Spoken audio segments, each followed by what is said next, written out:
But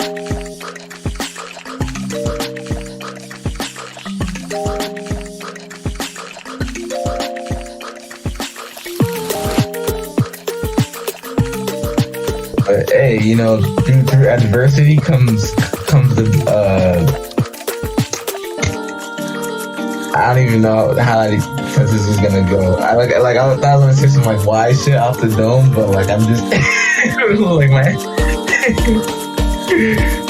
well, just fuck. What really good comes out of it actually. Hey, welcome to How Did We Get Here? I'm your host, Chemical X, and today we're finding out with DMV native producer, skateboarder, and UMD student Atem. We talk about the themes throughout his playlist, the evolution of his works, and his creative process. Click the link in the bio to listen to Atem's playlist and some of his discography.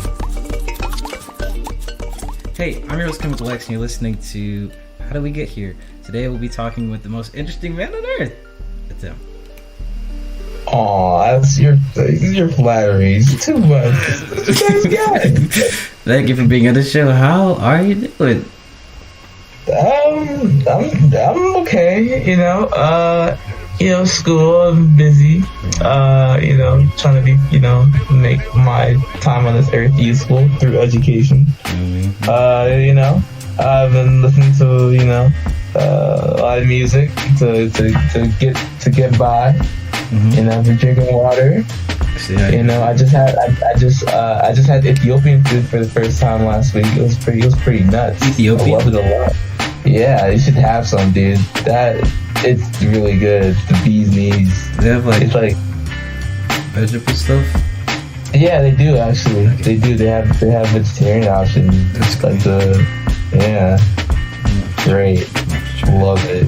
It goes. It's there's a lot of good spots in Silver Spring. I'm gonna have to slide though. I'll give you the address of the last place I went. But yeah, I've been good, man. How about yourself? How have you been? I'm the interviewer now. I'm hijacking. How are you? What'd you have for dinner last night? Listen. So me and my girl, we'll just go out and try stuff. So I was just thinking on the phone. I was like, man, what about if we got macaroni and Red Lobster biscuits and ate that together? What would that taste like? Red Lobster biscuits? Yeah, Red Lobster. Oh, those garlic bread? Yeah, the ones that be the soft ones? Yes. Oh. So I got that and then some soul food macaroni, and I was we both ate it, and I was I almost died eating it, by the way. It was half a dozen biscuits. We both got 3. By the second or third biscuit, I literally was choking. I literally couldn't breathe. But yeah, man, I'm still here and I'm doing this, and it tastes pretty good. So I bet it does. What it's worth. Biscuits, I think they sprinkle a little cracker. Bruh, I really almost died. They definitely just put some in it. But yeah, what music did you listen to as a kid? As a kid, actually, I think I still have my YouTube music playlist from when I was in 6th grade. That's great. Hold on, I can check that. I can check it right now. Music. Let's see. Actually, I was listening when I was a kid. I listened, from in elementary school. I listened to just the radio, and I was there's gotta be more to life to this. And then I was remember dubstep? Yeah. Yeah, that was happening in 4th, 5th grade, and I was this is nuts. This is crazy. Yeah, crazy. This is Skrillex, Deadmau5. Yeah, literally Skrillex, Deadmau5. That's it. Ghost Town. The Ghost Town wasn't really dubstep. They're more Flux Pavilion. Yeah. Yeah, those dudes. And I'm this is crazy. I've never heard no shit like this before. this is wild. And then ska music. because my dad was into like reggae music, like greatest hits reggae CDs in the car. Yeah, and I was like, this is tight. And I heard, and like ska is basically like rock and reggae, like it had a baby. And I was just like, oh shit, like this is like they blend well together, like guitars with horns in it. That's the next level. So I listened to a lot of ska music. So yeah, it was like ska and dubstep, just those two. That's crazy. Literally. So like, when were you listening to ska, or was it like the same time, like middle school, like? Yeah, same time, like fourth and fifth was straight dubstep or like electronic music. Yeah. And then beginning middle school ska music. Was like the transition from like ska and dubstep to like electronic and hip hop? I would say about let's say 7th grade, because I was like around like 2013. Yeah, I was like around 2013. You know, I was just on YouTube all the time. I was just really online kid. Yeah. And then like you know, yeah, like what you said was like recommendations and like popping up and stuff. Like I started like listening to stuff that popped up just to see what it's like. Right. And then like I found out what Odd Future was. Yeah. And then it really resonated with me because I was a big skater in like middle school. I'm still a big skater now, so it's just like, oh, these people like the skate and like they do make all their stuff themselves, like do it yourself kind of aesthetic. Yeah, which is really cool. I thought it was really really cool. So I was really into that. And then I was also really into what's that guy's name? Clams Casino and XXYYXX. Like that, those two, like all their music used to just pop up in recommendations all the time. Like it was kind of like absurd. I don't know why, but like it just literally being brainwashed, literally. Yeah, literally, yeah, by the algorithm. So thank you, Google, for shaping my music taste and tracking down my location and selling it to private corporations. Real appreciative, and my internet history too. Oh, let's not get into that. Okay. You know, it's just a little messy. You know what I'm saying? Hold up. Hip-hop travel. Hey Google, how do you hide a body? I mean, what? What are you talking about? Sorry, what? Okay. So I had a question because like I was listening to it, and I feel like your playlist, and I feel like electronic, like it just doesn't like justify like for like what type of music is in your playlist, but like that's the only thing I could think of that would be like, you know, like widely accepted. So like, what would you describe, like how would you describe like the music in your playlist? Like that's the thing, because the artist that I feel like really shaped like my playlist sound the most is Jay Dilla. Yeah. And Jay Dilla, he's not your average like hip hop producer. It wasn't like I don't even consider him like with the rest of like boom bap, because like a lot of people like group him with like popularizing the boom bap sound. But like he was different from the West in that like he also like took a lot of his like techniques and like productions from like jazz and like a lot of them from jazz. So like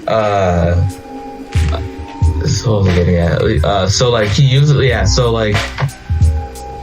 he uses this drumming technique called like swing, and like it's basically like where you shift like your hi-hats like a little bit off, or like you shift your snare a little bit forward just to like get his sound to like more drunk. Right. And basically in my playlist, like that's like the main thing that like I was adding like electronic music that had like a certain like hip hop swing, jazz swing to it. And so like Jay Dilla was like sort of like the godfather of that sound. And then like from Jay Dilla came Kareem Riggins and Madlib, and then from Madlib and Kareem Riggins you had like Flying Lotus and like Hudson Mohawk, and then K Tronado. You know how like K Tronado's music is like it just sounds like just swing, like it just like it doesn't. It's not like a 1, 2, 3, 4. It's like a yeah. You know what I mean? Yeah. Yeah. It's like that sort of like drunk pumping sort of like feel to it. So yeah, in that playlist I was just like because on all that like sort of sound, like there's not really a name for it. Like it's just the technique is called swing, right? Like what they use, but like there's not like it's just all influence. Like it's all just like uses like different influences and shit. And yeah, like I was trying to look for like other artists, like you know, like J Paul. Yeah, like Paul. No, J Paul, like Jai Paul. Oh no. Actually, I gotta show you this after history. But yeah, like I was trying to find. I was listening to this guy named J Paul, and I love all of his music, and like all of his music is like a lot like that swing sort of feel, and like it's hard because like I like hard trying to find like similar songs like that, because like it wasn't underneath like a common name. So like I was literally like just looking up like people that sound like J Paul, and like even on like even for like the results and stuff like that people like were recommending, it didn't sound like him, because like it was like it's still like it wasn't like a pumping sort of like vibe to it. Like it was just boring. But like he made his own sound. Yeah, his own sound that was like inspired by Dilla. The closest thing I could find for a name of this genre is wonky, because I was literally just looking up like just like subgenres sometimes. Like when I was in middle school or high school, I would just look at like music like articles just to like familiarize myself with like stuff. Yeah. And like I found this or whatever this categorization of music is, and this is like the closest thing I could find that like describes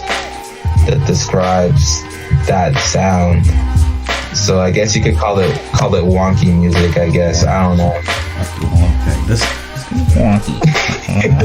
But that thing. But while I was listening to a lot of your playlists, you said like J Dill's like the basis, right? Well, essentially. Mm-hmm. So like building upon that, like how does like there's a lot of like synthy, just like computerized, almost like video game sounding, just like synths and sounds and whatnot in your music. How does that make you feel? Like what emotion does that bring you? Me personally, like it brings back that wonder when I was a kid for finding dubstep, because like I never heard of like because I'm really big on like melody, like that's like the one thing I'm like, if I don't like I'm not the type of person to be like, oh, the lyrics speak to me, or like, well, I mean the lyrics do be speaking to me sometimes, but like when I hear a song, the one thing like my ears like perk up to is like melody, like how the bass interacts with the drums, or like how it makes me feel. Like that's just, I don't know. Yeah. So, and like a lot of electronic music is like melody focused. So it brings back that wonder of like when I finding out what dubstep was, and just like never hearing sounds in that sort of way before, and a really melodic like style. I thought it was really cool. And on top of that, like, you know, people might not speak English, you know, but like everybody understands like music to some, or well, Western people understand Western music similarly. So you know, like it transcends. Right, transcends like language almost. Yeah, that's cool. That's why I feel like music is pure emotion. Yes. Damn, I sound like a poet. I sound like I know what I'm talking about. I'm just rambling. Shakespeare. Speaking of Shakespeare,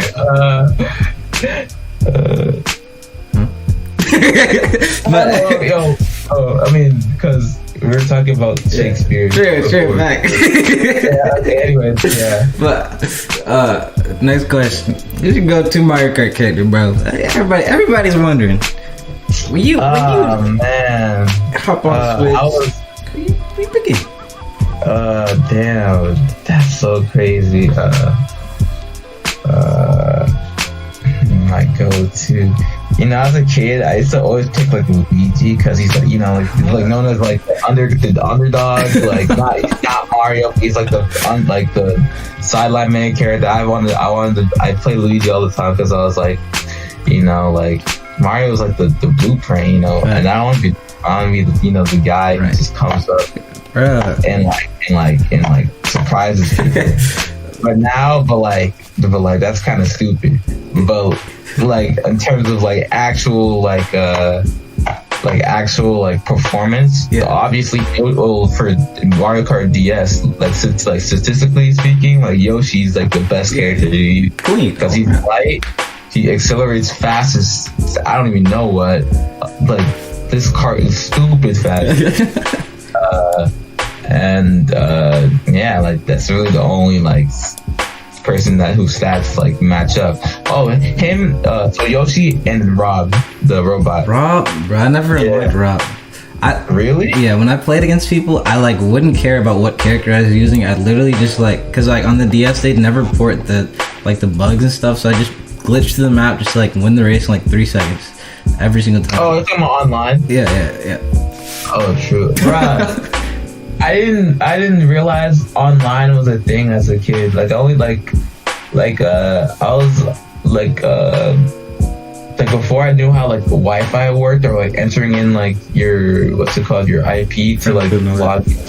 I didn't know that, and then like I was just in my settings like in like when I was like in like 10th grade, and I was like, oh shoot, this is just like the PS4 or PS3 where you have to like enter in your Wi-Fi information before you get on. And like I was like, what? They had online this entire time for Mario Kart, right? And you weren't taking it. I know when I was a kid, bro, I wouldn't have gotten off, bro. I would have just been straight trying to like start fights with people through the Mario-based racing game. Facts, yeah, bro. If they had like a voice chat in Mario Kart, like I oh my god, bro, I was, my god. I'd have been like one of those like kids that'd be like yelling out the slurs that they're not supposed to. But I would be pretty annoying. I know that. I'd have been like, yeah, take that. Yeah. Imagine if like Nintendo was just like Nintendo then was just like what Xbox was then. That'd be crazy. That would have been crazy. But I'm glad they took the route that they did because Nintendo is known for having a cute, wholesome like aesthetic. You know, like, so you gotta maintain that. If only they didn't, bro, it would be a whole different game, bro.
a psychomaniac when I'm performing. That's an XO out on boy. You to death cause I adore you.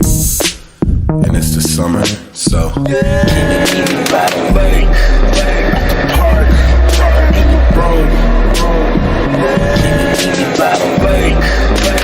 Park in the road. You can bring your bitches, I'ma bring my niggas. You can practice like an eye, I'ma practice that guitar, baby. It's summer camp golf wang, where the talking trees are. You and your girls can roll. Meet me by the lake, at the park, in your room. Meet me by the lake, at the park, in your room. If you meet me by the pier, bring the pier, we can menage. Ooh, your girlfriend Nikki got the back, I like to massage. I be in the city with them actresses, the Nissan is down there in the bottom of the lake. I'll make sure we have a good time. A good time. I make sure it's a good time. A good time for you.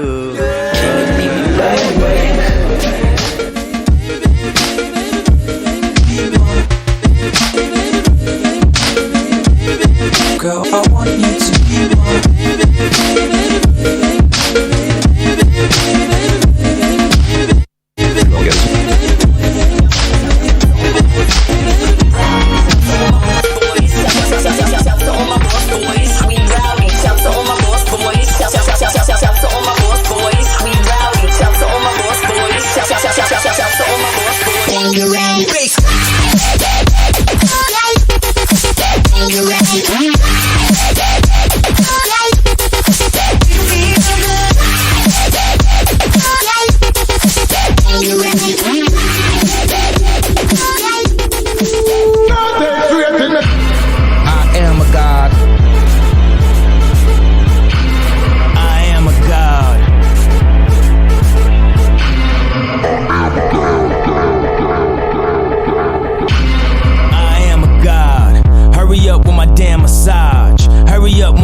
Y'all better quit playing with God. Soon as they like you, make them unlike you. This kissing people ass is so unlike you. The only rapper compared to Michael. So here's a few hating ass niggas to fight you. And here's a few stink ass niggas to bite you. I don't even wanna hear about what niggas might do. Old niggas mentally still in high school. Sister tight jeans, they ain't never like you. Pink ass polos with a fucking backpack. But everybody know you brought real rap back. Nobody has swag, man, we the rap pack. Virgil, Pyrex, Darcy, Snapback. I been diamond, shot down shining. Monop in this bitch again, change the climbing. Hop in this bitch again, same thing I'm in. Until the day I get struck by lightning. I am a god, so hurry up with my damn massage in a French ass restaurant. Hurry up with my damn croissants. So every game would be different. But okay, going back to what I was saying or was thinking. I mean, I was just gonna say I think it's like, I don't know. I think it's cool that there's, I mean, wonky, but I think that there's it's cool that there's no like just set word for it, for what the sound is. You know, it just it lets the artist like kind of operate in whatever field they want to. You know, especially with that type of music, it's just so different from what everything. It takes elements from everything, like you were saying, jazz, swing, hip hop, electronic. I've heard that. I mean, and then now we have like, I feel like it's comparable, like 100 Gex and all that stuff. It's just like, it's so out there. It's just like, and sometimes I hate hearing that it has a genre, because it just restricts it so much to like what the genre is. Artists and like the people involved, right?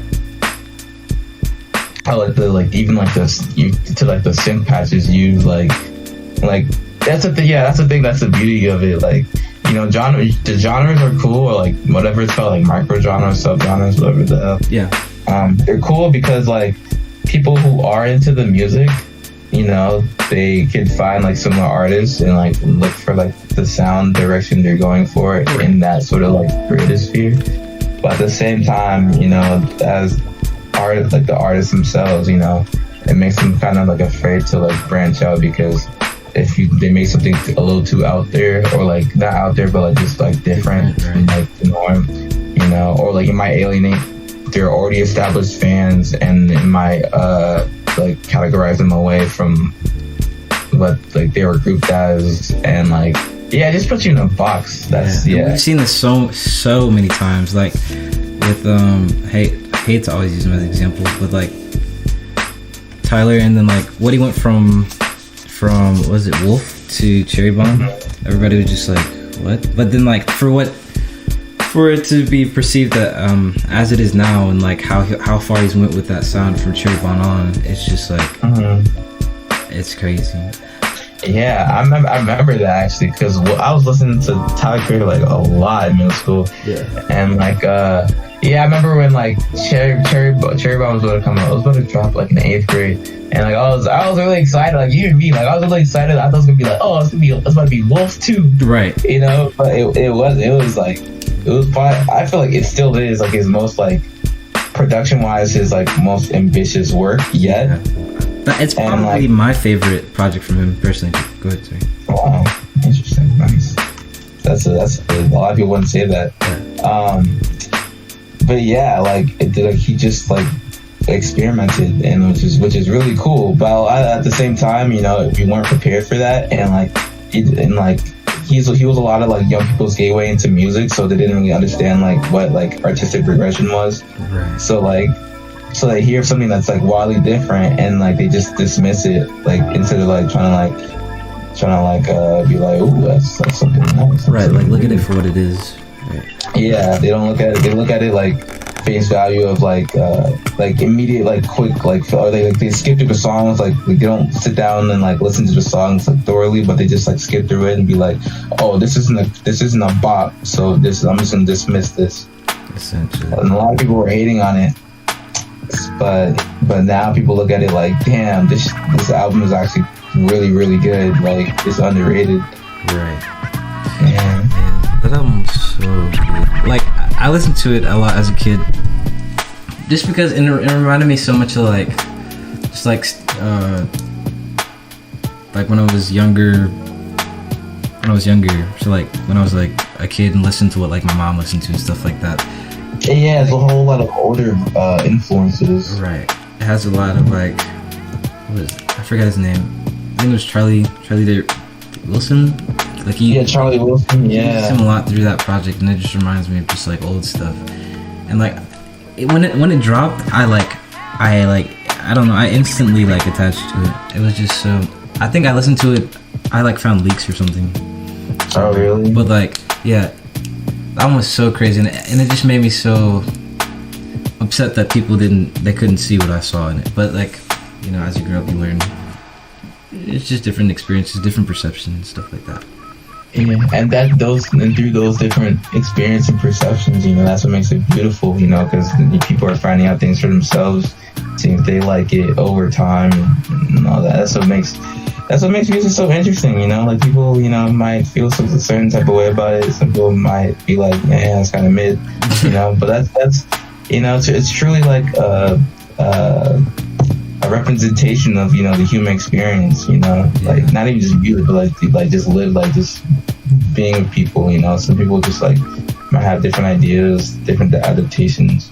That's why you know how people be like, life imitates art or whatever. Right. But like, I mean, it sounds corny, but but through that, like sort of like looking through like the broad picture of things, like life does kind of really do imitate art, though. Kind of do imitating art. Kind of do. Yeah, that's why we're here. Get your percent. Yeah. But whoa, I like how you went like full circle. That was smooth. I like that. That was good. Yeah. And then I mean we saw that with like Playboi Carti's album, and I hate how people. I love that. I love that album so much as soon as it dropped. But I hate how people like they were so quick to just like.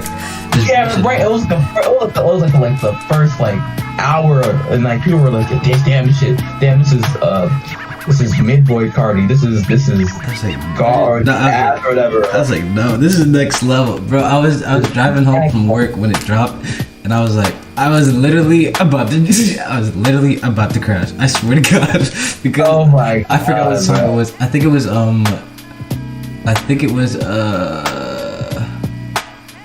Die For My Guy. Die for guy. That's my favorite song. I was like, oh my God. I'm on that for my brother eat. Oh my God. Push up the bitch. That's bad. Hey, You know what's crazy? and then you was really about to crash. No, that's You was really about to crash. fact. The crazy part, you know the memes where they be like, hey, how dudes be for Cardi, and they just they be like cheerleaders. That's literally me. I don't care. Like I just don't care at all. But yeah. Oh my That's just God. another example of how, I don't know, people just they take things at face value rather than seeing it for themselves, getting their own perception. Yeah, they wait till Twitter or like Anthony Fantano to say something before they feel that, like real genuine feelings about something, That's it. which is unfortunate, but you know that is what it is. Right. And then, I mean, I feel like people learn. I mean, eventually there'll be an album where like Anthony Fantano reviews and you liked it, and then it's like, well done. Maybe he's not like just facts, but yeah. And that's the thing, like a lot of things like grow like on people, like with Cherry Bomb. When Cherry Bomb dropped, I was like, I didn't hate it, but I was just like kind of weird, but you know, Yeah. I admired it, but I was like, it's kind of, I don't know if I'd have this Right, compared to Wolf. Like, yeah, compared to Wolf. But now listening to it, like that Cherry Bomb's a bop, like it's a total bop. Bro. So things grow on people, you know. It shit takes time to digest, you know. It's like a ham sandwich, you know. You might go through that first layer of carby bread, you know, but that's, you know, through the leafy greens and the meats. But once you hit that white bread, bruh, you know, it's gonna take time for it to fully, you know, digest Right. through the stomach acid. Get the busting. But like, speaking on like songs that grow on you and just work that grows on you over time, what like, is there any music on your playlist, or like just the sound in general, or music that wasn't on your playlist that, you know, as you've grown up, it's you know, grown with you and you've seen like different sides of each song and stuff like that?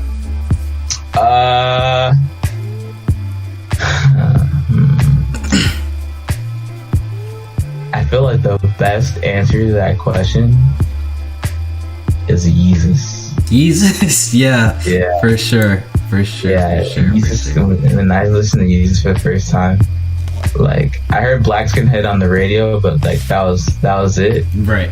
I was like, it was like Bound 2 wasn't even like the most popular song. Like it was literally like when that album dropped? It dropped like 7th grade, bro. I wasn't a Kanye fan. I didn't understand like his like whole idea of like creativity or whatever. But like, because it was just like people were talking about it online, so I was just like, I listened to it, and like I like was just so confused. I was like, I thought people were saying this is a rap album, or people were saying it was like experimental hip hop, and I'm like, okay, so like Tyler the Creator, right? Because you know, I'm thinking like, okay, Tyler the Creator doesn't sound like everybody else. I kind of consider him as experimental, even though not that really. Right. But people were saying this is experimental. I'm like, okay, I might like it then. It's a little, you know, I like things that are kind of off the knocker or whatever. Right. But it was really off the knocker. Like, I was ready for it. I was just like, this is kind of wild. Like, this is confusing. You know, I didn't get it. Yeah. And for a long time, I didn't get it. And then one day, I got it. And You just understood it. I was like, I understand what he was trying to go for here. But the fact that it is that I got it like years later. I got it like when I was looking like the album dropped when I was like summer of 6th grade, I think, right? Yeah. Yeah, because I was in like karate. Yeah. You're in karate class. I want to hear that story after.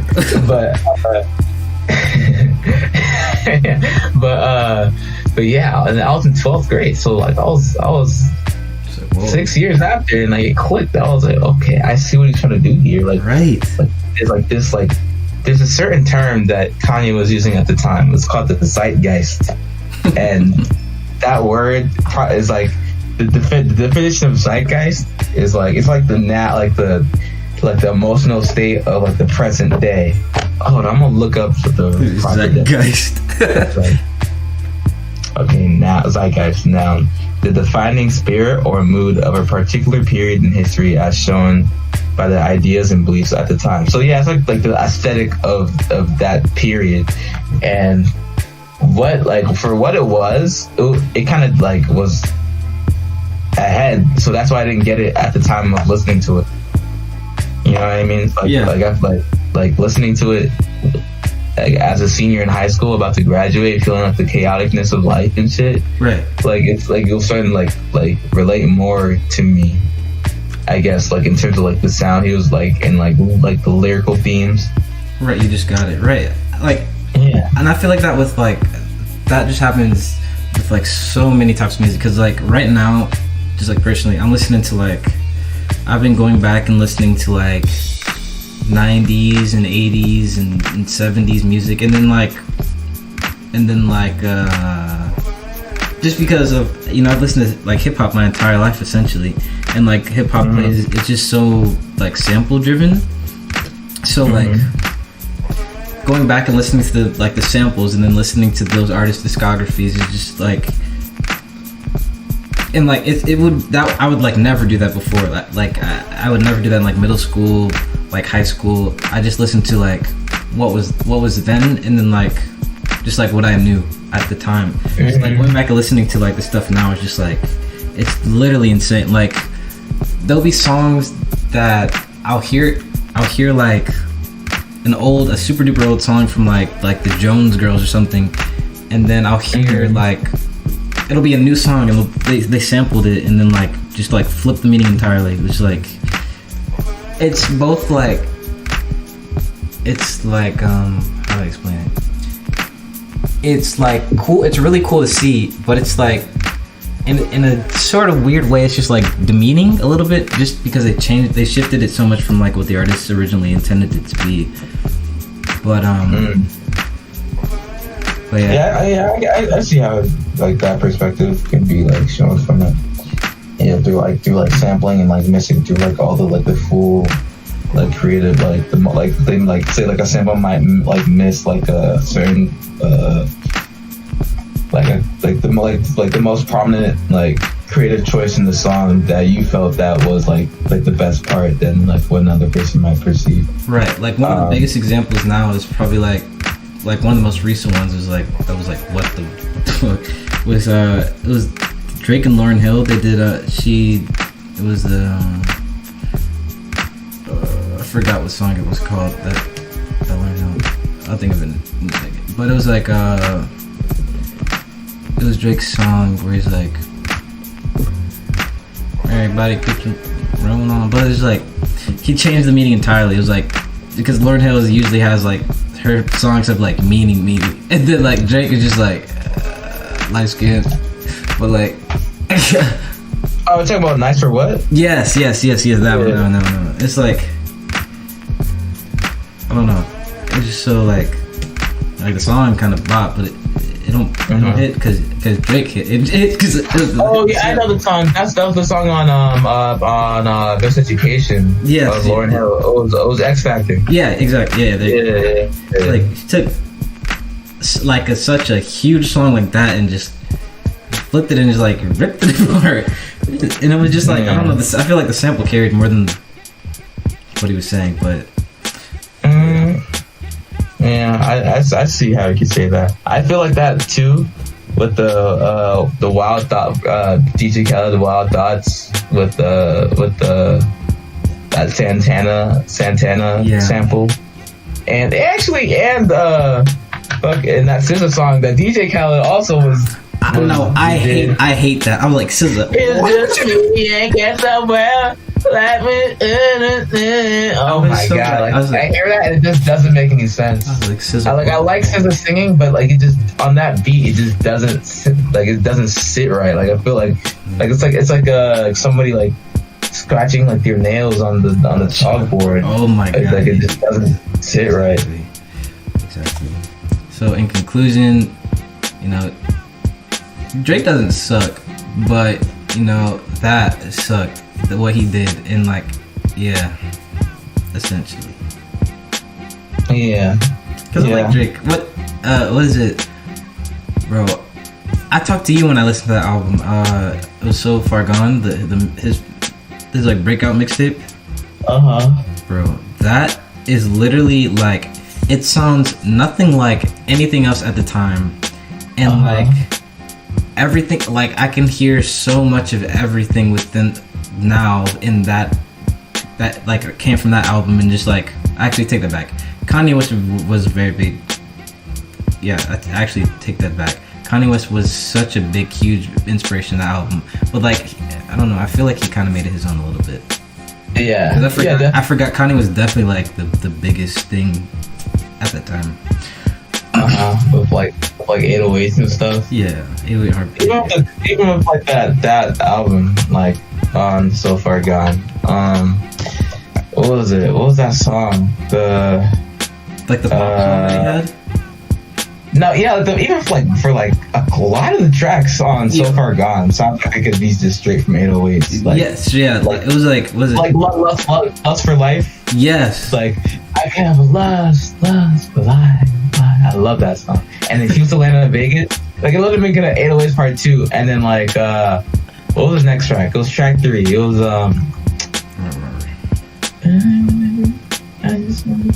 I just want to be successful. I think it was Successful. Yeah, that also sounds like 808. Yeah. Yeah. And then, but the rock song after that was like, he was rapping on Peter, Bjorn, and John. Yeah, that. And like, that was crazy because there's like this indie pop group from like Sweden or whatever. And like, I've never heard like something like that, like at that time, like 2008, and you're like rapping about like the way you're rapping about it, like the way you're rapping and over what you're rapping on, like that was not like next level. And like just the way he just kept it like so like not like he made being emotional cool. It was most people like, it was just like gangsta this, big pants that. You know, he was pulling up his pants, wearing a belt. Right, he was like crying over the mic. He was crying over the mic, and he turned into a robot in that one commercial. Sprite. For real. And then like he'll be like, tear up on the mic, and then like the next 2 seconds later, drops the hottest 16 you've ever heard. Yeah. Spin that fire.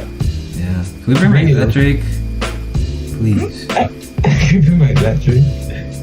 The one we got now, he's cool, but like, well, no. Did you like what was the last thing he dropped? The Dark. No.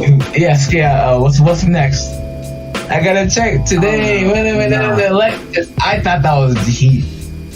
I thought that was fire. Listen, I love that song. I like the song. I like on that the like 3-song mixtape or whatever. My favorite song is probably the one he has with like Lil Baby. Oh, true. Just Wants and Needs. Like, yeah, Lil Baby. Like, I don't know what it is, but like I don't listen to him on the regular. So like every like glimpse of him that I get, I'm like, yo, who is this guy? So, yeah, Lil Baby, man, that he can really rap. Yeah, like, I feel like in terms of like he's like in my opinion probably best bars, like best like bar rapper from Atlanta right now. That's just me though. Yeah, right now. I was gonna say, yeah, I can agree with that right now at least, because I was gonna say like. Anyways, like all time. Yeah, if we're talking all time, then like that's 2000 is like definitely number one. And then I think Ludacris is from Atlanta too. Yeah. So yeah, but yeah, he's probably like top 30, maybe 20, maybe 10. Who knows? Hey, I put him top 10. A lot of people, I feel like Ludacris is pretty underrated. Like if people don't really like. Oh no, I was talking about Lil Baby. Oh, Lil Baby. Oh, I know. Like for all like Atlanta, like hip hop artists. Yeah. Alpha Bar, yeah, he's definitely hot up there. Yeah. Really talented. It took some years though, because people couldn't get over his accent. But now that people see past that, it's that's true Atlanta street accent, that where he's like streets. You know, and now everybody knows that bar where he's like, you could buy the biggest Chanel bag if you still you want it, you know. Yeah. So, like, as far as your, not taste, but like your playlist goes, when you listen to like a lot of this music, like, what do you talked about what you like feel, but what do you see? What do you see? I see like somebody drunk, like at the bar, and he's drunk and he's like wobbling, but it's like in the future though, so like everything is like chrome. Why is everything chrome? Yeah. And so it's like in the future, like it looks like Akira, like there's like, no, fuck that, it doesn't look like Akira, it looks like Blade Runner. Yeah. Have you seen Blade Runner? Probably not. I've probably like seen like a second, but yeah. But yeah, like that sort of vibe, you should see it. It's that sort of vibe, and then there's like these like half like android robot chicks like across the bar that are like giving this drunk person the eye, and he's just like trying to walk over there, and like that this music is like that represented. That's crazy. Sort of. Imagine like it's. I don't know. Imagine like a few years from, okay, not a few years, but like, actually you never know, but like 300 years from now, and like that's just like the normal music like you hear on the radio and stuff like that, just like imagine that was it's crazy. I mean, the thing about it like this, like sometimes like there's this radio stations that like going through, and like you might hear like some Bach or like some like Mozart, just or like some like symphony just like playing like on the radio, and it's just like, wow, that's cool. This is a kind of a vibe right now driving, right? And, and guess what? This music is probably like damn near 300 years old. It really stood the testament of time. Yeah. Nice. So that's why music transcends life. So listening to like your music, your production, and like and stuff like that, I hear a lot, like especially with your more recent stuff. And I mean, I hear like elements of in your older stuff. Back then it was more like, I say back then like it was super duper long ago, but like it was more like trap hip hop vibes for me. Whereas now it's more like, I don't know, you sound like a lot of what your playlist sounds like it's just electronic, and you're just the swing like you're saying, and then like the electronic and synthy video game sounds, and like you said, the like the synth guitar that you found. When did like what? Maybe made the switch, or like maybe like going that what direction. Shift? What was the shift? Was it like the rediscovery of this music? Was it a feeling or something? Like what would you say? Yeah, I was listening to it. Like for me, I don't know. I just heard it. I was just like on like Spotify radio or no, I was on Spotify radio. I was basically for me it started when I discovered J. Paul. So yeah, like I feel like my favorite artist like of all time, if it's not Kanye, it's J. Paul.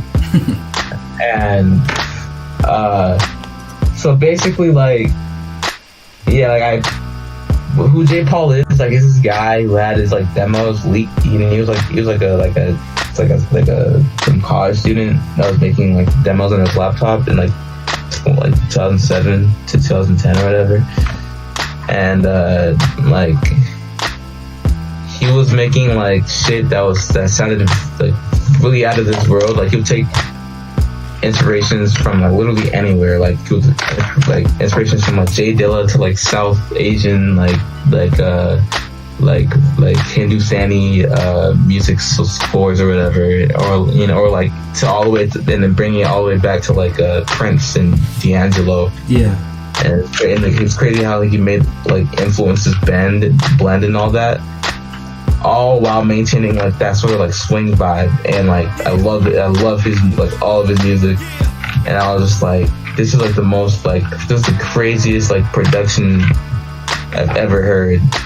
And like I need to hear more of this type of shit because I don't hear it ever. Or I mean, not I don't hear it ever, but there's not enough of it that I can find. Because that was before like I went like nerdy and like try to like figure out what the sound was.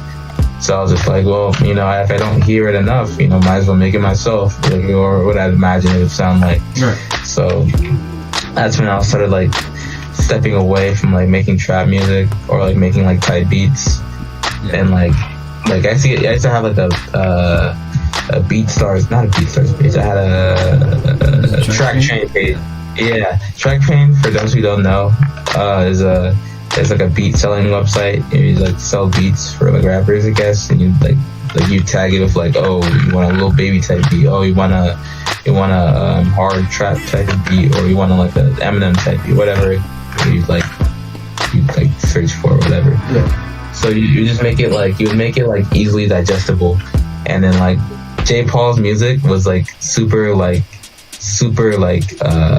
him, like in a way, like it wasn't since it was something that he like you don't like hear like blending those kind of styles all together like that much, and you could tell like his music like takes a lot of time to like craft.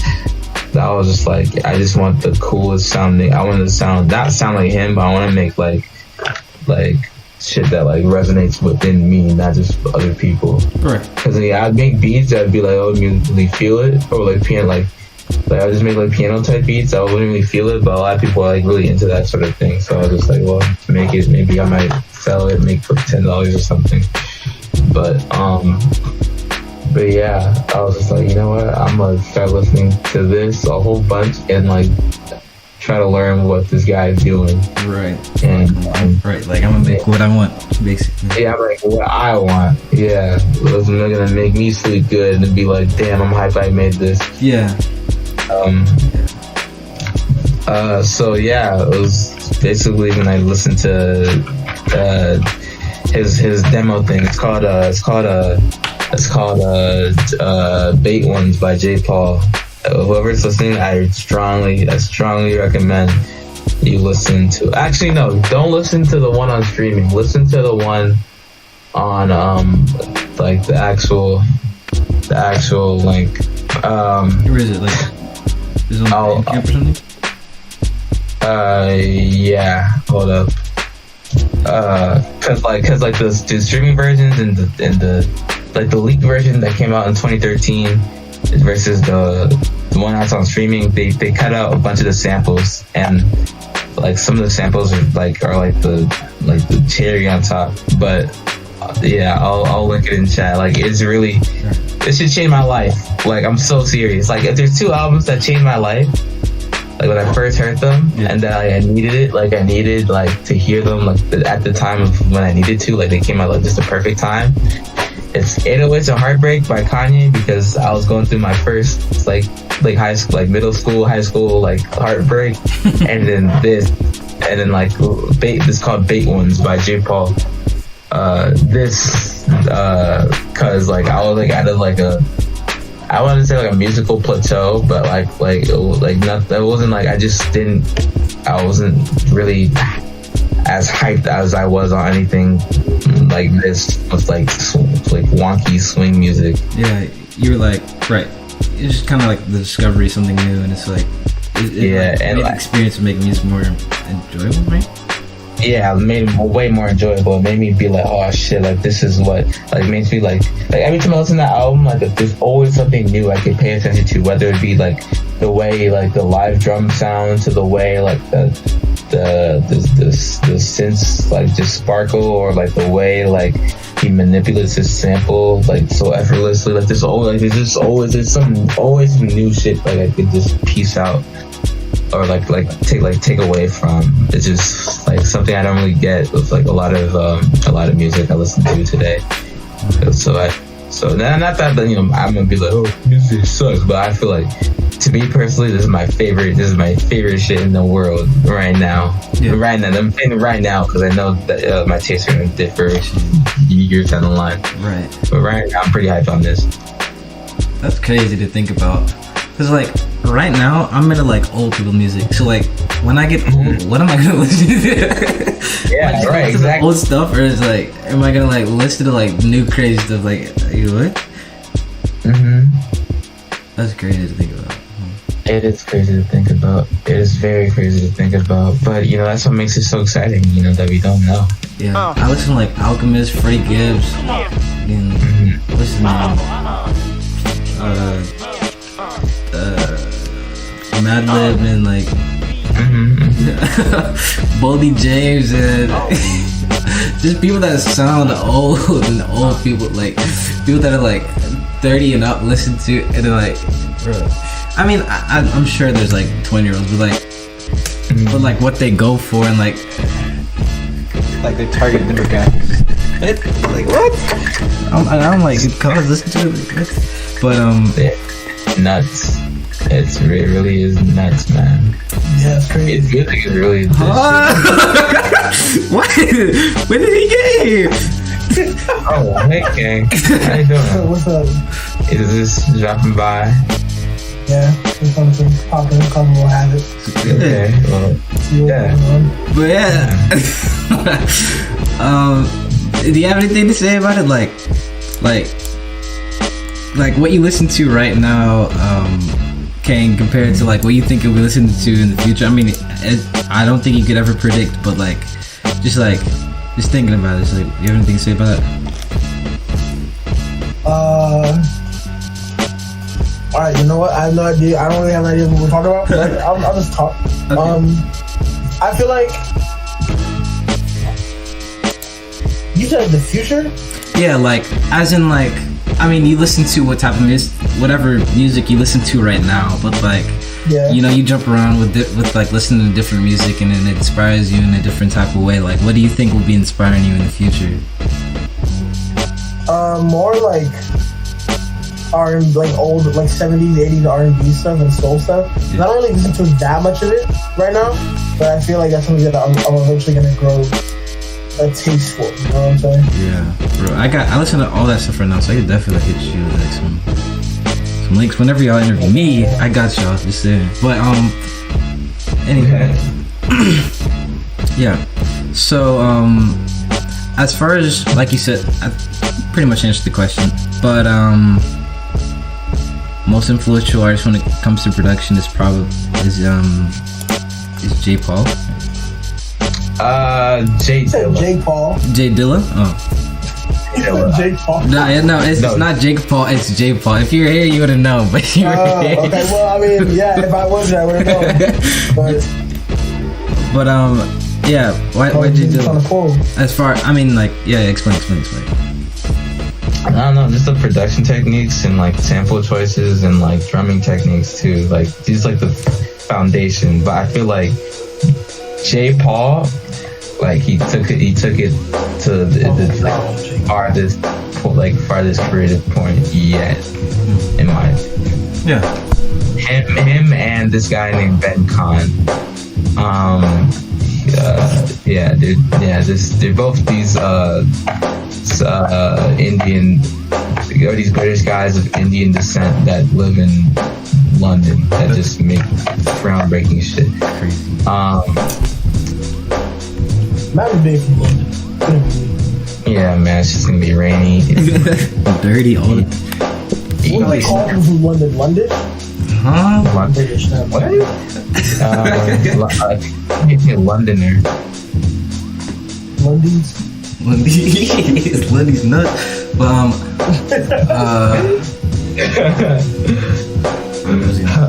yeah.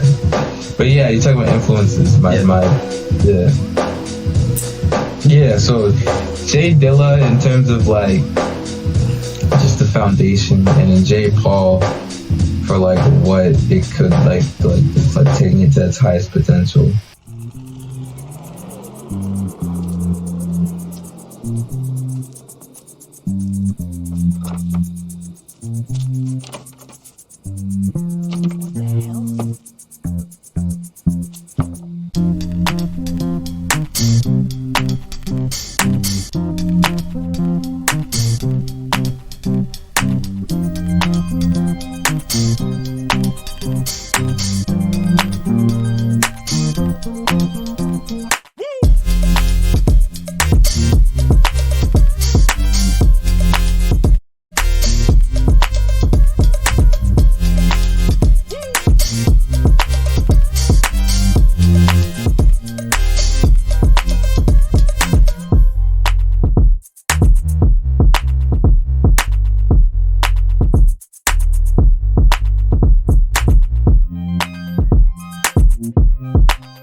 So like when you're making music, what's your goal?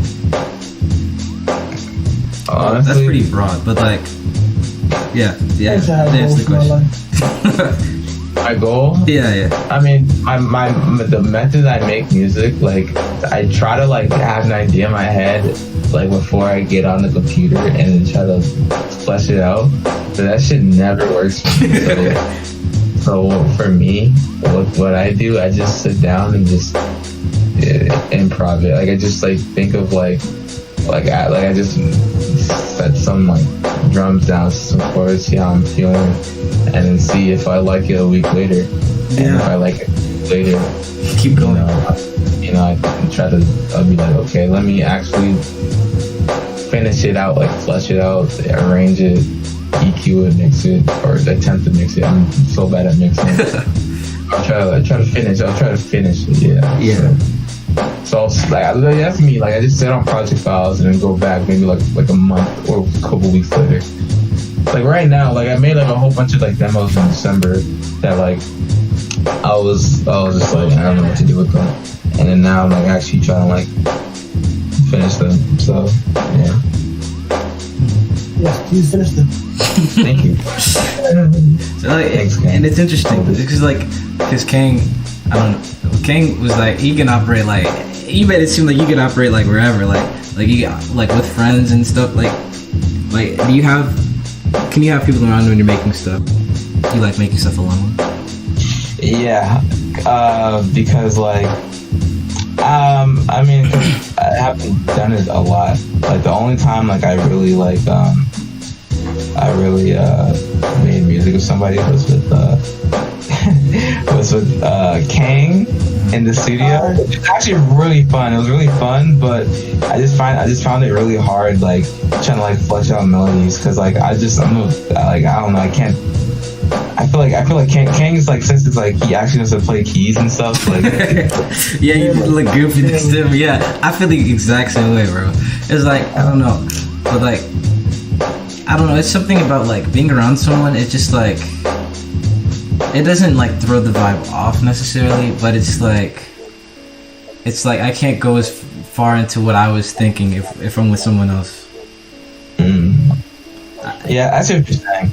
Remember that day we were all like just like in our rooms just making beats. Yeah. Like we're all trying to work on one, and then we're like, yeah, this is kind of hectic, and then we all just start working separately. Yeah. That was like kind of like it, but like at the same time, like remember I put out that like that Peaches type beat. Yeah. Like that was I made that in King's room in this dorm, because I was like, okay, like I got an idea while I was here, and like I was feeling kind of, I was like, ooh, I think I'm onto something. Right. And I finished it, and I was like, oh, this is nice. Kind of fresh. And also, and then the second time, oh no, 3 times. Okay, so it was just Kang. It was just me and Kang at the Eastern Shore studio, and then the time we were in Kang's room, and then the other time I was trying to produce with It was me or Trent and I, right? I wonder how Trent's doing. Yeah, Trent's doing good. Okay, there's 4 times. My bad. I mean, me and Trent, and then when it was you, me, and Trent, and then yeah, the same thing happened where I was just like, I can't get any ideas off. Yeah. And then that day was so funny. But yeah, that's when the tailgate was happening. Yeah. And, they were just giving out beer and just like. Yeah. But, And it was, yeah, we're 21 by the way, so yeah, 21. Like, yeah. You are too. Yeah. You are too. Yeah. I'm not even gonna hold you. Eastern Shore was an experience. But I do kind of miss my room. Yeah, your room was fresh. How big it was. Your room was fresh. You had like a shopping cart in there, just vibing. Oh yeah.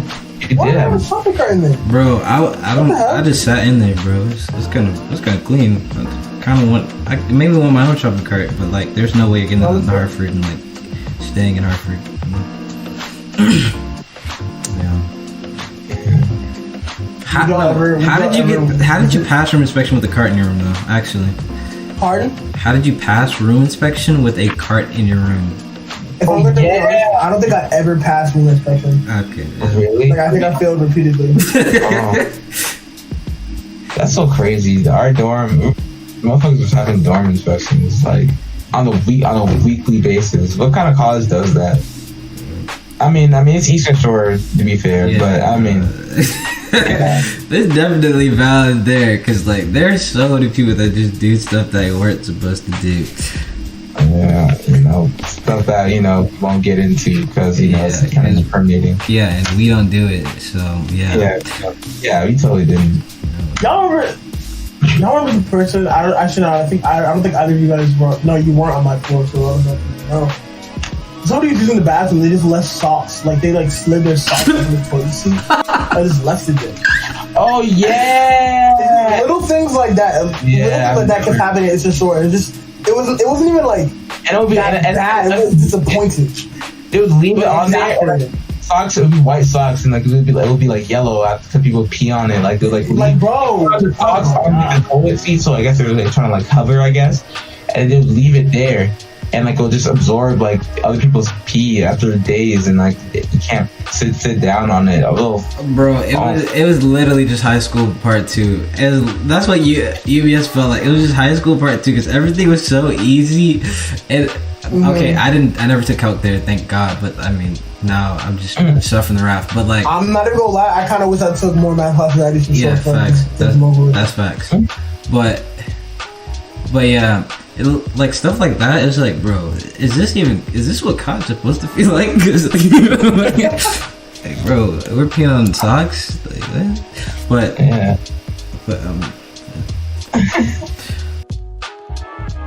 Sam, do you plan on releasing any music soon? Yeah, about that. So I know. Yeah, actually, I'm just sitting on a whole bunch of demos that I'm trying to get right. Like, I'm trying to fix like a whole bunch of shit, and I'm trying to figure out my aesthetic, because if I do drop, like the next time I drop, like it's gonna be like fully fleshed out. Like it's not gonna be like a written thing in there. That's cool. Yeah, that's so cool. I've been trying to figure that out too, like as far as like, you know, not only like audio but just visuals and like world building and stuff like that. Yo, fucking world building. That's so, man. That's the whole thing in itself. Because some people, like a lot of like local artists, like not local artists, but like I feel like that's something that like a lot of people don't really get into. They just make music. No, that's why like artists like Travis Scott he did it so. Travis Scott and Tyler do it so well. And fucking, you know, I feel like who's the best at it?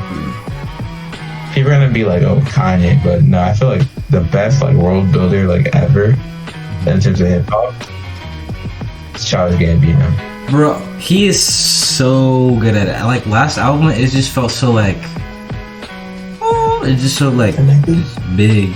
Yeah, I mean like, and it makes sense. Like it makes sense. No, like, yeah, he is. Yeah, he's probably the best at it. Cause like even like the song, like the name of the songs, like and everything, it just makes sense. You know, he made like a page screenplay because of the internet. He made a screenplay. I mean, not screenplay. Play, like a play script. That's Really? Yeah, and it makes sense with like how like and like because it sequences the album and like the theme of like the lyrical theme. So like when like, you know that song World Star that he has World Star before, like he was like walking around and then like he was like, saw a fight and he was trying to break it up and then like somebody like tackled it. It was crazy. It was and then when he's it's crazy, yeah, man. It's really fucking good. If you have time, if you're bored, look it up. It's really good. It's really neat. But I feel like he has the like advantage of that because he's like a writer as well. Like just like an episode writer for like a community stuff. So like he just has that upper hand and like experience like actually like creating characters. But like he blends it well with like creative musical creative endeavors. Just blends well. I feel like he's pretty damn good at it. Yeah. I feel like people should do it. I feel like, I mean, I don't feel like he is. I feel like sometimes he's overlooked, but he's so like. I mean, like when you mention it, people are like, oh, but like he's not like the go-to as far like compared to like others like that. But yeah, he's definitely super big inspiration. I loved his last album so. I mean, okay, there was like a couple of like misses, but like I liked his album a lot. The last one, the first half of it at least. Like, What's your favorite song off of I don't even remember what it's called. I just because it's like the 315 or whatever it's called. Off of 315, yeah, because he didn't have a name. No, it's just number. It's just a white cover, so it's kind of hard to like remember. After he did that, I was literally changed my perception of everything. That's what I was like, yo, what about if you just do colors? Like, you know, he did have a color. Like he did have a cover, and it was just like a bunch of people. It was just like a bunch of people like standing around and stuff, like in a white background. But he, like, you know what, fuck it, yeah, because this was the original like cover of it. And distributors don't even let you do that. So like, how did that happen? I don't really know. I mean, he's yeah, right. But my favorite song is probably I don't know. There's so many. I like Time a lot. I like the one that he had with Childish Gambino, or what the one that he had with 21 Savage a lot. Yeah, the one with. The one with, you know, fun fact, J. Paul has a co-production credit on that song. Really? Yeah. That's crazy. Yeah, that's the one with Ariana Grande, right? Mm-hmm. Yeah, that one's crazy. There's one called, I forgot what number it is, but it's a Sweet Thing. And then there's another song that sounds like something off of like I think that's 2419. But yes. Yeah, I'm gonna just do my track numbers. Yeah, that's track 6. And then because I really like the song. There's another song, I forgot what it's called, but it's also a banger. I think it's, let's see.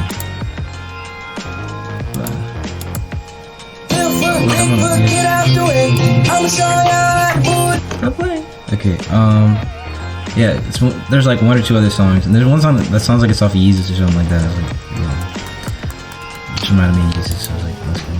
But yeah. Hey y'all, I'm about to go. I gotta go. Okay. Alright. Nice hearing you, man. Stop by. Yeah, most definitely. Same to you too. We definitely gonna have to link up, like all 3 of us, just make some stuff one of these days. User.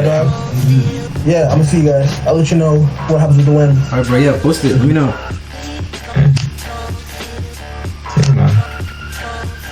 You don't. Alright, yeah. There's one more question I forgot to ask you. It's like, you know, as a producer, do you write? Do I write? Yes. Yeah, I do write. Like I have like a whole bunch of stuff in my notes that I was just saving, like if I ever have a chance of like, you know, not a chance, but like if I ever decide to buy a mic or use somebody else's, because I tried, because recording on my phone is so not it. Yeah, and that's definitely cool. Or even I'm not like fond of my voice. That's another thing. Like another thing why like I resonate more with like producing than like rapping or something. Because like, you know, I just hate my voice. You know, but I could change how I sound on the beat, but like I can't change my voice. So it's just, you know, it just has. Yeah, I don't know, but yeah, I do write though. If I'm ever feeling poetic or like, yeah, I just pull up the notepad. Yeah, like I have this fucking this, what was I say? This notepad in my phone where it's just like shit to look for, like to be inspired by, and I have like a Instagram saves thing. It won't even be like music. It would just be like pictures of like white people walking on the beach, you know, or beavers like holding each other while swimming or something. Just shit that like that doesn't have like any like sound to them, but just something I could like get in the emotional, the ambient emotional setting of, you know what I mean? Like it'll be like, how does this picture make you feel? Right. Yeah. Like if this was part of like a movie or something, what sound would be playing for this scene or some shit? I don't know. Yeah. That's cool. I don't know. Man. Sometimes, but that's like, you have to like. That's the thing about the creative process, you know. It's better to get something out and for it to be a miss than to be afraid and like not even be afraid to like try it at all, you know. Yeah. That's what like hindered me a lot. That's what still hinders me to like make as much shit to like that I want to hear, you know. Because sometimes like I'll have an idea, and like it won't come out that way, and like it'll be like fuck. I'll be like, that's embarrassing. I don't have to. Don't pay attention to that. Like I was yeah, like it was just like I was really afraid to like try shit because I feel like I listen to like a decent amount of the same artists or whatever, and I try to like copy their style, and I just like say like I will spend like a long time trying to like emulate some new style or like technique or something, and then when it won't come out the same way, I'll be like, fuck, you know, like I suck. Yeah. And then really it wasn't even that bad, you know. I'm just like, was there anybody that you'd like like realistically right now you'd want to work with or like plan to work with her, and how do you feel like with working with other people, like as far as not in like the process of making the beat, but just like hearing somebody over your work? Can you repeat the question? I'm sorry. What? I was saying, how do you feel about working with other people? Like not as far as like when you're making the beat necessarily, because I know you said you liked being alone or doing that, but how do you feel about people like rapping or singing or doing whatever over your track? I'd be super down for that, because I want to like, because hearing another like person like artistic interpretation over something that like that they could tell that they put effort in is super cool. I actually have a song I produced for this guy who raps. His name is D-Wit, and he rapped over this beat I made, like probably my fifth beat or fifth or sixth beat I've ever made, and he like gave me like, it was like a production credit, and I was like, whoa, this is nice. I'll link, it's on Spotify. I'll link it. Yeah. That's cool. Where is D-Wit? It's crazy. Such an early on when you're making beats. I don't think like I've been making beats for like however long, since like basically middle school, like 8th grade, and like I haven't heard anybody over one of my beats until basically last year. Like early last year, yeah, where people were really just like hopping on my stuff and rapping or doing whatever over it, like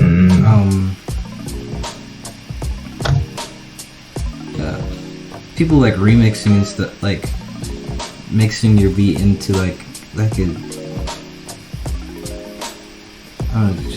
a like a mixer, like a DJ set or something, is also pretty cool. I want to see someone do that for me. Yeah, that'd be tight. Like have you seen those K-Tronado like boiler room? Yeah, like that. Yeah, like that. Where they have blends it in like effortlessly, like into another song. I think that's really cool. I would love to see somebody do that with something I make, or if I ever decide to drop the project, drop the album. She definitely should. Yeah. Right. You just need to get it to where you want it to be. Be straight. Yeah. Like it's gonna happen, but it doesn't matter when. Right. Yeah. It's not something you rush, Flesh up. It's not something that you can't just, be like, oh, I was gonna let it happen, and then, I don't, set time to not work on it, just because shit doesn't get done that way. Right. But you still gotta, don't rush it, but don't half-ass it when, don't rush it, don't half-ass it. It's so hard. Yeah. Cause like, I hate the idea of people go in the studio and they'll just like, well, I mean, not hate it. I can appreciate everything, but like the idea of freestyling is just something like, I don't know. It's hard for me to do. Just like going in, making something in like a day, and then just putting it out there. Just like,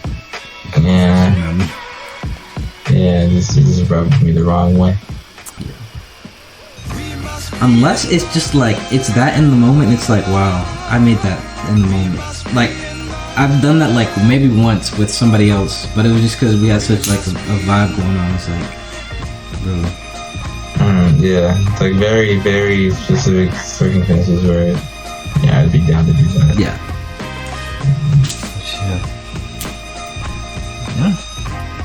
Those are pretty much all the questions I had. Okay, cool, awesome.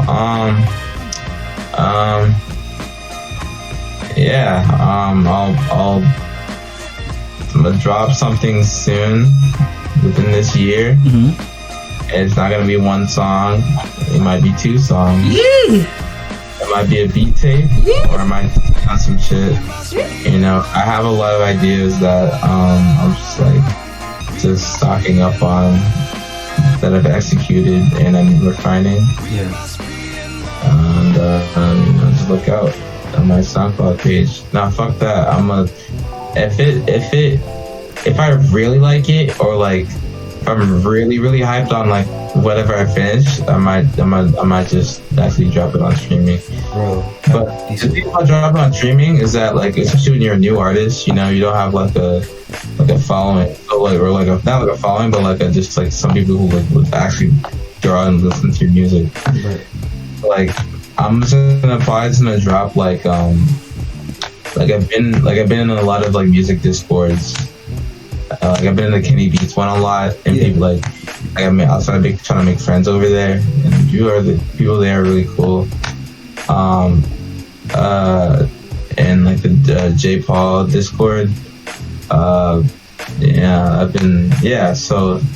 I'm probably gonna drop it on SoundCloud there first, and then like see how, or like a private link or something, see how people like it. And then I'm gonna try to like actually fully release it. I don't know. I'm thinking my thoughts. Like, oh shit, like, you know what I'm talking about? Let's talk about performing live. I don't know if I would ever. Well, I mean, if it's because like me as a producer, like right now I'm just on beats right now. I don't know how that would do that, and I don't play any instrument other than saxophone. I mean, I might be able to like do, like, if I decided to like use saxophone on a beat, I could probably like improv it. Yeah, that's the only thing. Like, that's the only instrument I have I could like do things on. Like yeah. So that's the only thing I could like really think of in terms of like performing live, unless I decide to start singing, which is why I want to start singing, because if I do start, because that would be an excuse to perform live. Right. And I mean, you should start singing, and since you're writing and all that, I mean, you might as well use it. But especially because you produce, it's like, as a producer and like a singer, songwriter, whatever, you just have so much of like, you have so much control. Oh my god, I just can't wait till I start producing it. But yeah, you can like what is, you know how Kanye just like killed, like, he did it with My Dark Beautiful Twisted Fantasies or whatever, where he had like he just had the pad and he press and then like add stuff to the beat. Well, not add, but just like, you know, improv a little bit, like almost as if he's soloing with like the sounds within the beat. He played like the main part of it, and just like Runaway, Runaway. Yeah, like that. And then like K Tronado, I mean, DJing realistically isn't, I don't think it's that hard. It's pretty fucking hard in terms of like, it's a thing like with it. It's actually FL DJing is not hard. So, bro, I'll explain it to you later. But like, I've seen like, well, I've done it, and I've seen like one other producer do it, where you'll play your beat, and then like, cause like you'll use like the live part of FL. I don't know which one you use. I know what you're talking about. And you just like drop stuff with like the Runaway thing almost. But I don't know. Yeah, instruments and singing would definitely be like easier though, for sure. You just have to get creative as far as producing goes though. Yeah. I also have to like, something I want to like learn, like bass guitar. Yeah. I feel like that's the coolest instrument right now, like in terms of like producing, like it just, the sound of it just so, especially with what you do. Yeah, it would work so well. I play it, but I don't. I'm trying to get back into it, honestly. This is for Atem. What's your mantra? What's your message to the people? Like, what do you, words to live by? For you.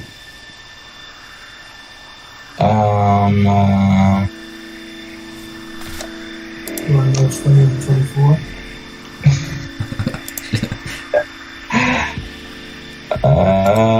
I'd say 25.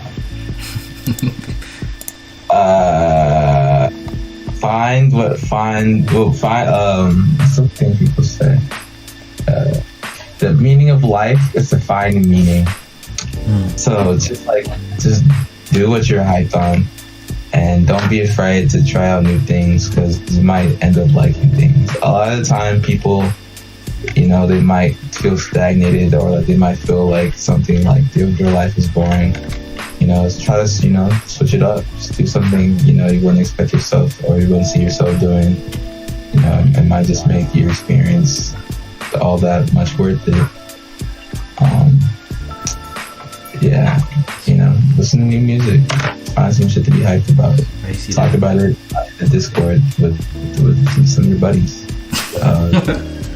Playlist. Drink some water, and look at Snapchat and Spotify. True. And switch back and forth while you're on that said playlist. Okay. Look through your music playlist from 6th grade and see if you still like some new songs. Right. You know, just make your day an adventure. You know, learn, grow, feel. Yeah. Text your mom that you love her. Drink some water. Take out the cups and plates that are piling up in your room, because I know everybody's room is stacking up with. I need to move the mold. It's getting pretty bad. The room's turning green. Oh no! Yeah, is it because of that humidifier that you're talking about? Yeah, and the mold. Oh no! Dehumidifier. You got a dehumidifier? No. Or a humidifier? No, it's humid. Oh. But I like it that way. But I don't like the mold.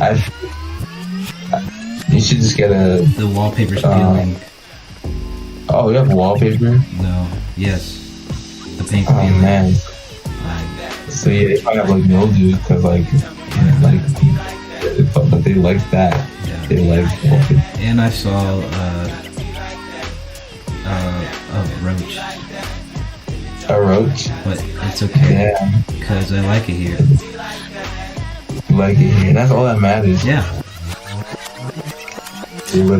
Now you found your little corner to burrow in, you know. Nice. You know, a lot of people don't have that, you know, so you know, gotta be grateful for everything you have, and then try to, you know, take it to the next level in terms of experiences in life. You know, you're making music in the room that looks like, that sounds like it's about to fall apart, but that's okay. You know, you're doing what you gotta do, and that's beauty. Thank you. Yeah.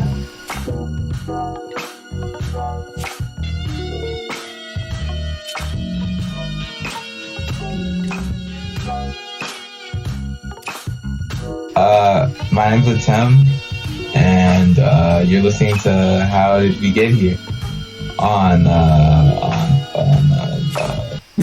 whatever radio channel or audio player that you're listening to.